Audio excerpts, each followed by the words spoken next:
100 personil dari SAR Satlinmas Wilayah 2 Pantai Baron Gunung Kidul melakukan pencarian terhadap Ahmad Mustafa, wisatawan asal Boyolali, Jawa Tengah, dan juga Supardi, warga Gunung Kidul yang hilang terseret gelombang Pantai Selili Gunung Kidul. Kejadian tersebut berawal ketika Ahmad Mustafa yang merupakan mahasiswa IAIN Semarang berwisata bersama teman-temannya di Pantai Selili. Ketika rekan-rekannya sedang asik berfoto, Ahmad Mustafa memilih untuk bermain bodyboard milik Supardi. Saat tengah asik bermain bodyboard inilah tiba-tiba gelombang datang dan langsung menyeret korban ke tengah laut dengan kondisi bodyboard yang sudah terlepas.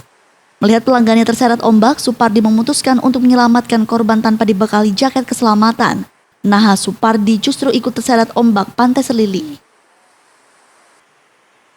Selain personil SAR Satlinmas, petugas juga menerjunkan 15 kapal untuk menyisir lokasi yang menjadi titik hilangnya wisatawan dan warga. Meski telah melibatkan tim penyelam, namun hingga kini kedua korban masih belum ditemukan. Petugas SAR menduga kedua korban masih berada di sekitar lokasi dengan kondisi terjepit batu karang.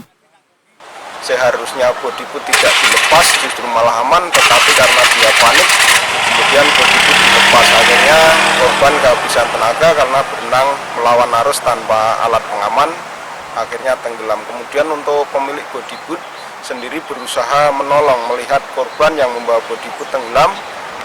Untuk pemilik bodyboard mencoba menolong, tapi karena kecerobohan mereka menolong tidak memakai alat safety, terutama life jacket, akhirnya juga ikut terseret arus. Kemudian sampai saat ini SAR gabungan masih dalam proses pencarian dan hasilnya masih nihil. Anjar Ardityo, Jogja TV.